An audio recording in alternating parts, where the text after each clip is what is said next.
Talented na mga kabataan na pag-usapan, hindi magpapauli ang barangay sa Uyor yan. Dito, may isang youth organization nga raw na kung saan ang mga miyembro ay mga mahuhusay na mga awit at musikero. Ito ay grupo na binuo ni Sandrex Terobias. Layunin ng Kabataan Studio na maipakita ang talento ng mga kabataan, maging daan upang makilala at magkaroon ng pagkakataon na maibahagi ang inspiring stories ng bawat kabataan dito sa aming barangay. Gamit ang kanilang mga talento, buong puso rin silang tumutulong sa iba sa maliit man o malaking paraan. Umanga at ma-inspire sa mga kabataang ito. Alamin natin kung ano ang kanilang KKB, Kwentong Kabarangay. Palapakan natin our very own mula sa Barangay sa Uyo, ang Kabataan Studio! Good morning! Morning, guys! Ayan, bati naman kayo. Yeah. Magandang umaga. Pakilala. Isa-isa. Si Dwarf, parte ng Kabataan Studio. Dwarf? Yes. Cute! Dwarf!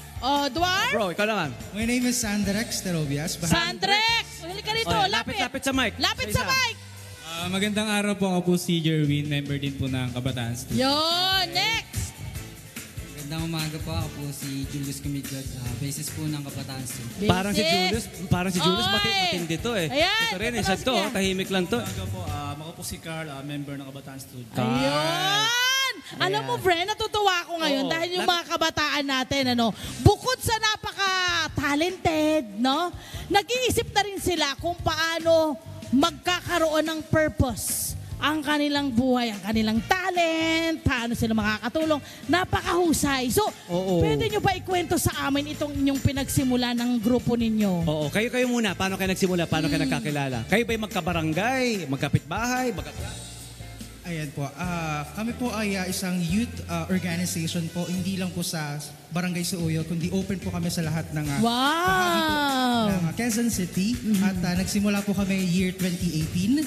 And matagal-tagal na rin po. And up until now, kami po ay patuloy po na gumagawa ng mga proyekto na maaaring makatulong po sa community po natin. Nung nag-start kayo ng grupo nyo, ang nasa isip nyo na agad ay paano makakatulong kayo, yung grupo nyo sa mga kapwa nyo? Ganun ba agad ang naisipan nyo? Kumbaga, nagsimula po kami doon sa kagustuhan namin na gamitin yung mga talents and skills na meron po kami. And at the same time, dahil kami po ay lumaki sa komunidad na marami po talaga tumutulong sa community, Ay, ganda. pinagsabay na po namin through Kabataan Studio na youth serving organization, ginamit po namin yung talents and skills na para to sing, to perform, to encourage more youth para maging bahagi I was gonna ask kung anong talentong ginagamit. Yung talento nyo sa musika, sa pag-awit, sa pag-perform. So, ngayon, ilan ang miyembro nyo? Ilan na kayo ngayon sa Kabataan Studio? Sa ngayon po, nasa around 30 plus po kami. So, really welcome nyo ang kahit sino mang kabataan na gustong sumama sa inyo para parang, kumbaga makipag-collab na sa adhikain na gusto or mga advocacy na gusto nyong gawin. Okay, gusto naming malaman ano-anong mga advokasya yung inyong mga ipinatutupad sa grupo ninyo. Sino ba ang pwede? Sige, ikaw na Dwarf. Isa na din po yung pagtugtog, gamitin yon sa mabuting paraan. Gaya na, gusto naming malaman ano-ano na yung inyong mga proyektong ginawa na ginamit niyo yung inyong talento para makatulong kayo sa mga kabarangay ninyo or kapwa ninyo. Meron daw kayong pinubuo, mga konsyerto, tama ba? And, Yes, tama diba? po. Tapos yung kinikita roon, itinutulong nyo, pwede nyo ba ikwento sa amin yun? Yes, sige po.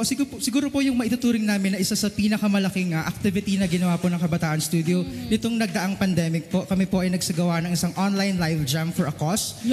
Kung saan kami po ay nag-imbita ng mga different artists sa Philippines po from well-known na competitions, national TV competitions. And fortunately, kami po ay nakagather ng around 36,000 pesos. Wow! Na ipinamahagi po namin sa mga babies during the pandemic dahil yung panahon na yun hindi po ready ang mga pamilya na syempre walang trabaho yung iba. Mabilisan kasi Mabilisan at po. alam naman natin, my friend, at syempre sa ating mga kabarangay, nakaramihan sa ating mga kabarangay ay isang kahig, isang tuka.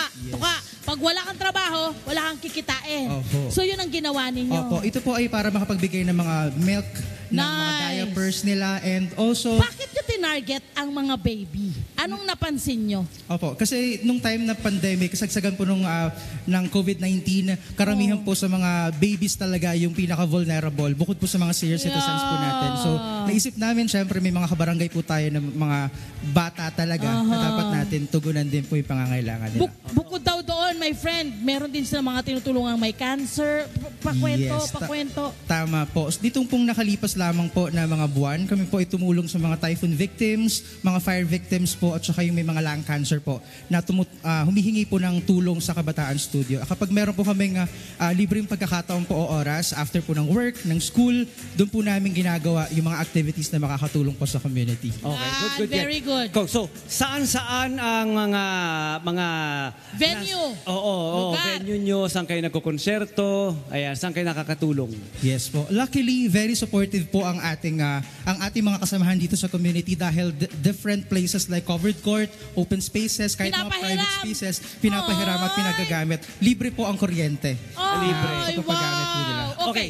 Yes. Go. Okay, my friend. Ilan ang mga talento nyo? Ano-ano mga in-offer nyo? Bukod sa pag-perform, ano-ano mga instrumento na piniplay nyo? At Anong klase mga performances in-offer nyo? Yes po. Bukod po sa banda na meron pong acoustic, may bass, may drums, meron po kami mga singers, may spoken word artist, may rapper. Ayan, and also may mga singer-songwriter po kami dito. And also open po kami for dancers po in the future. Alam mo, natutuwa ako. Alam mo kung bakit, my friend? Bukod sa yung mga kabataan ngayon ay nabibigyan nila ng oras para kung yung mga enerhiya nila may mapaglagyan. Yung kanilang mga talent, hindi sila mahiyang ilabas. Diba? Imaginein mo, yung ating mga kabataan ngayon, pwede na nilang ma-encourage na, pakita nyo kasi nakakatulong kayo. Hindi lang basta mag-perform ka na lang. Tama. Diba? Tama. Galing. Ito naman si Carl, ano natutulong mo sa kanila? Ganyan ka. Ito mga tatlo. Kasi mga namahiyain sila. Mahiyain. Halika rito. Usually yung mga nag-gitar, mga nagda-drums, yung mga may hawak ng instrumento, ayaw nilang makipag-usap sa totoo lang. Diba? Sila ayaw talaga makipag-usap. Pero sila gusto natin makausap kasi sila gusto marinig ng mga tao. Kaya gusto kong kinukulit itong mga to. Halika, bro. Kausapin natin sila. Tatlo, lapit na ba kayo? How about kayo? you? Ano ang Ito gusto ko malaman sa... Sige, mag-start muna tayo dun sa bakit kayo nag-decide na sumali sa ganitong grupo and bakit din kayo nag-decide na tumulong for a cause dito sa inyong ginagawa ngayon. Sino mo mauna? Ito gusto ko ito makausap eh. Sige. Yung pinakamahiyain. Hindi mo ka malalim to eh. Yung pinakamahiyain. Itong tatlo to, mga malalalim eh. Tama ba ikaw yung sa base? Tama, ayan. Si Julius Comighod. Mukhang malalim to eh. Kaya gusto ko makausap eh. Talaga. Ayan bro, lapit ka. Yan yung mga marami nagkaka-crush. Kasi mga mahiyain. Tinilig naman si Dwarf. Sige. Go bro. Sige. Ano po, Sige, bilang magkasing tangkad lang kami ng mic. Go. volunteer ko na rin po sa kabataan po para makatulong po sa mga may talento po na hindi po kayang ipakita. Correct. Yung mga nahihiya, para maka-encourage ka May rin. mentorship ba kayo na ginagawa? Halimbawa, workshops. Nagtuturo ba kayo yung mga mag-gitara. May gusto. Ayan po, kami po ay sobrang blessed sa bawat members ng Kabataan Studio dahil kami mismo ay nagtutulungan. Kung meron kaming gustong specific skill na gusto pong matutunan, kami po, nagkakaroon po kami ng skill sharing po, kumbaga, para maibahagi po kung anong meron. Ayan. Okay, dito tayo kay gusto nating malaman, paano siya napasali sa grupo? Meron bang nagyaya sa'yo or kusa ka? Kasi iba nun, minsan pag napanood lang, ay parang gusto ko yung ginagawa nila. Actually, ako po nung una, inaya lang po ako ng kaibigan ko. Then, ang goal ko lang po talaga nung una is parang ibahagi lang po yung talent ko. Pero nung tumagal po, parang na-realize ko lang din po na mas okay po na may matulungan po ako ibang tao na may enhance din po nila yung talent nila. Yan. Pero, lead guitar yan, si Carl Fernandez. Pero syempre, ito si Carl. Ayan. Ito si Carl. Ito ba si Carl? Sorry, si Carl. Ayan. Ito ay ilagay natin pangalan, Jerwin Flores. Jerwin Flores, Yan po ang rhythm guitar naman. Okay, Guard. itong grupo nyo, saan nyo nakikita mapupunta o pupunta ang inyong grupo? Kayo ba'y magpa-pro? Siyempre, gusto natin makilala din tayo bilang banda, di ba? Naku, tanda mo na yung mga mukha na to. Love, pag sumikat na to, Pag baka di na dumating tayo... ang araw, nandun na sila nagko-concert sa Philippine Arena. Baka naman huyo na kami sa inyo, ha? Diba? Okay, saan nyo nakikita ang direksyon ng inyong banda? Nakikita ko po yung direction ng banda namin going pro, pero ngayon hindi pa po dito. Bala po namin maging indie muna. Oo. Magpaingay muna, Pero mag-ikot muna. planning to go mainstream din. Oo naman. Correct. Meron ba kayong original na mga kantang na-prepare na sa inyo? Minsan, baka pwede namin marinig minsan. Meron na po. Ayan. O, pasample, original. Baka pwede magpasample. Pwede ba isa Ayan, lang? sample lang. Isa ka lang, One kahit stanza koro lang. Kahit Kahit koro. koro lang. Oo. Basta wala lang mura, ha?